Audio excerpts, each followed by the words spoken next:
Assalamualaikum warahmatullahi wabarakatuh. Pada kesempatan kali ini saya akan membahas cara agar terhindar dari jeratan hutang di pinjaman online.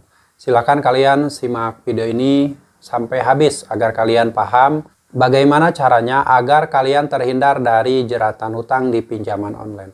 Sebelumnya saya ucapkan terima kasih buat teman-teman semua yang sudah support channel ini, selalu mendukung channel ini, dan selalu menantikan setiap video yang saya upload berikutnya. Saya doakan kalian sehat selalu dan selalu diberi kemudahan rezeki oleh Allah Subhanahu wa Ta'ala. Baik teman-teman, pembahasan kali ini yaitu mengenai cara bagaimana agar kita tidak terjerat dalam lingkaran hutang di pinjaman online. Kalau sudah terlanjur terjerat di pinjaman online, hal ini akan sangat berat sekali bagi kita. Bagi kalian semuanya yang mungkin tidak paham bagaimana mengatasinya, bagaimana cara agar bisa keluar dari jeratan pinjaman online. Hal ini memungkinkan Anda untuk merasa terbebani dengan apa yang Anda rasakan saat ini. Ada yang sampai tidak kuat mental dan sampai melakukan sesuatu yang di luar logika. Ada yang sampai mengakhiri hidup karena sudah terlanjur terjerat hutang di pinjaman online. Nah, di sini saya akan membahas bagaimana caranya agar kita terhindar dari jeratan hutang di pinjaman online. Hal yang pertama yang harus kalian lakukan ketika kalian ingin meminjam atau ingin berhutang di pinjaman online, kalian harus pahami dulu perjanjian utang piutang yang ada di aplikasi pinjaman online. Kalian pelajari dulu tingkat persentase bunga, tingkat persentase denda yang ada yang di aturan pinjaman online tersebut. Jangan sampai kalian tidak membaca dengan teliti bagaimana aturan pinjam meminjam dan utang piutang di aplikasi pinjaman online tersebut. Karena kalau kalian asal minjam tanpa memahami aturan-aturannya, khawatir nanti kalian akan kaget ketika suatu saat nanti kalian sudah menjadi nasabah pinjaman online tersebut dan kalian mentok tidak punya kemampuan untuk membayar dan dikenakan denda yang cukup besar. Itu yang harus kalian pahami sebelum melakukan peminjaman atau sebelum berhutang di aplikasi pinjaman online. Lalu langkah yang kedua agar kita terhindar dari jeratan hutang di pinjaman online. Kalian pertimbangkan dulu, kalian hitung dulu seberapa mampunya kita akan membayar hutang di pinjaman online tersebut.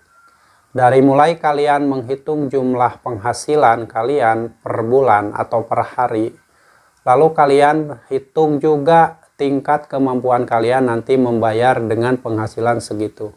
Sebagai contoh misalkan, kalian mempunyai penghasilan 5 juta rupiah.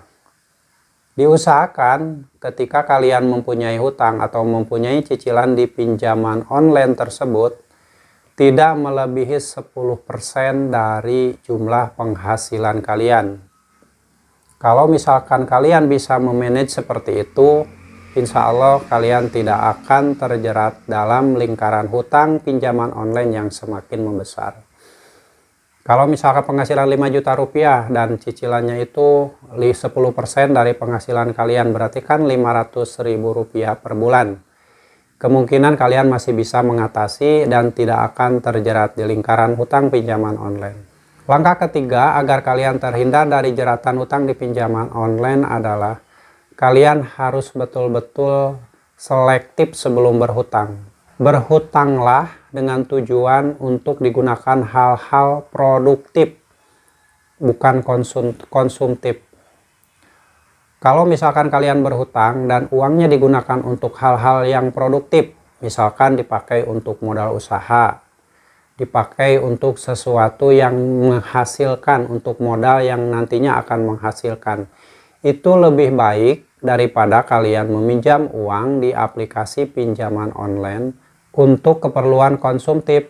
Sebagai contoh misalkan kalian meminjam uang di pinjaman online untuk membeli kemewahan agar terlihat oleh orang lain bahwa kita mampu, padahal sebenarnya itu uangnya adalah hasil meminjam.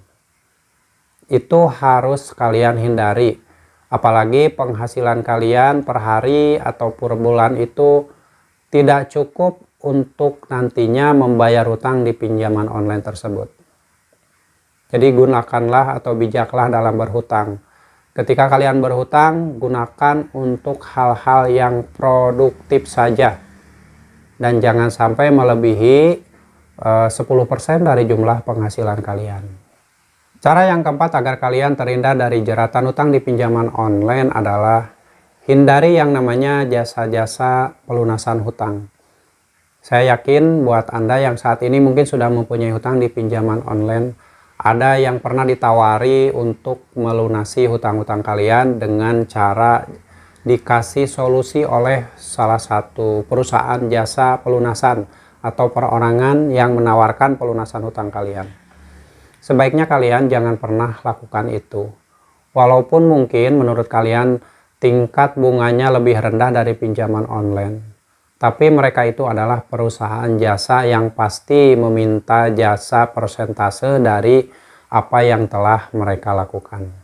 Misalkan hutang yang pertama kalian bisa dilunasi dengan jasa seperti itu, tapi timbul lagi hutang yang baru yang itu justru malah semakin menjerat kalian ke dalam hutang yang semakin besar, semakin melilit. Itu yang harus kalian hadiri. Jangan sampai kalian berusaha melakukan pelunasan hutang dengan cara memakai jasa pelunasan hutang bentuk apapun, walaupun statusnya legal atau bahkan ilegal. Jangan pernah kalian menggunakan jasa pelunasan hutang untuk membayar hutang-hutang di pinjaman online kalian. Dan cara yang terakhir agar kalian terhindar dari jeratan hutang di pinjaman online adalah jangan sekali-kali melakukan pembayaran hutang dengan cara berhutang. Jangan sampai melunasi hutang yang satu dan berhutang ke tempat yang lain. Jangan sampai kalian berusaha membayar hutang di pinjaman online yang satu, meminjam ke pinjaman online yang lain. Sistem gali lubang tersebut akan menghancurkan kalian dan akan menjebak kalian dalam lingkaran hutang yang semakin besar, yang saya yakin itu tidak akan mungkin bisa terlunasi jika hutangnya sudah semakin membesar, sementara penghasilan kalian masih segitu-gitu aja. Ini paling fatal sekali. Jadi buat teman-teman semuanya yang saat ini mungkin sudah punya utang di satu pinjaman online, saran dari saya stop saja di satu pinjaman online. Jangan berusaha untuk membayar hutang di pinjaman online tersebut dengan cara meminjam kembali di aplikasi pinjaman online yang lain. Stop saja di satu pinjaman online, dan kalau kalian ternyata sudah mentok tidak mampu bayar di pinjaman online tersebut, solusinya adalah lebih baik kalian gagal bayarkan pinjaman online tersebut daripada kalian berusaha mencari utangan yang lain. Utangan yang lain tersebut bisa melalui pinjaman online yang lain, bisa pinjam ke saudara, bisa pinjam ke perusahaan lain, ke teman atau sebagainya. Itu harus dihindari. Jadi salah satu solusinya jangan sampai membayar hutang dengan cara berhutang. Itu yang harus kalian pahami. Karena banyak sekali kejadian-kejadian di waktu-waktu sekarang ini. Banyak orang yang terjebak hutang, baik itu di pinjaman online ataupun di lingkungannya sendiri, itu karena membayar hutang dengan cara berhutang. Itu yang paling fatal. Jangan sampai kalian lakukan hal ini. Karena kalian tanpa sadar suatu saat nanti hutang kalian akan semakin membesar. Bukan malah hilang, bukan malah lunas. Hindari hal ini. Ini paling fatal sekali. Jangan pernah gali lubang tutup lubang. Dan buat teman-teman semuanya yang saat ini mungkin ada yang belum pernah berhutang, baik itu di pinjaman online, di bank, di leasing, di multi-finance dan sebagainya. Saya selalu menyarankan agar kalian jangan pernah sekali-kali mencoba untuk melakukan peminjaman uang di aplikasi pinjaman online manapun, mau itu pinjaman online legal ataupun ilegal. Karena kalau menurut kalian, walaupun itu adalah pinjaman online legal, itu tidak menjamin hidup kalian akan tenang. Karena ketika kalian memang sudah tidak mampu bayar, tetap akan ada resiko yang berat yang akan kalian terima. Salah satunya yaitu kalian setiap hari akan diteror, hidup kalian tidak tenang, ditelepon setiap saat, ditagih perihal pembayaran yang belum dibayarkan. Jadi itulah beberapa cara agar kalian terhindar dari jeratan di pinjaman online. Jangan sampai kalian terjebak.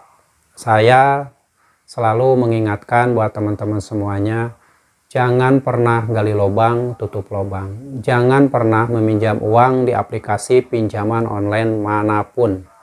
Jangan pernah tergiur dengan iklan-iklan yang ditawarkan oleh aplikasi pinjaman online. Lebih baik kalau misalkan saat ini kalian mempunyai penghasilan dari hasil bekerja, dari hasil berdagang, dari hasil berjualan apapun. Lebih baik uang itu kalian pakai untuk kebutuhan kalian sehari-hari yang lebih produktif. Jangan kalian berpikir untuk meminjam uang, apalagi di pinjaman online, yang ujung-ujungnya justru akan menjerat kalian. Akhirnya penghasilan kalian yang seharusnya setiap bulan itu cukup untuk menghidupi kalian dan keluarga, justru akan tergerus untuk membayar hutang di pinjaman online. Nikmati hidup dengan apa yang kalian miliki, dengan penghasilan kalian yang kalian dapat, tanpa harus berhutang di aplikasi pinjaman online. Karena kalau sudah sekali kalian berusaha untuk meminjam uang dan mendapatkan uang tersebut dari pinjaman online, kalian akan ketagihan karena mudahnya pencairan, karena mungkin prosesnya tidak ribet sehingga kalian seolah-olah ketagihan dan berusaha untuk meminjam lagi. Itulah awal kehancuran hidup kalian. Hindari yang namanya hutang riba, baik itu di pinjaman online ataupun di perusahaan-perusahaan yang lain. Karena sebuah hutang riba itu akan menghancurkan hidup kalian di kemudian hari. Semoga bermanfaat. Sampai jumpa lagi di video saya selanjutnya. Wassalamualaikum warahmatullahi wabarakatuh.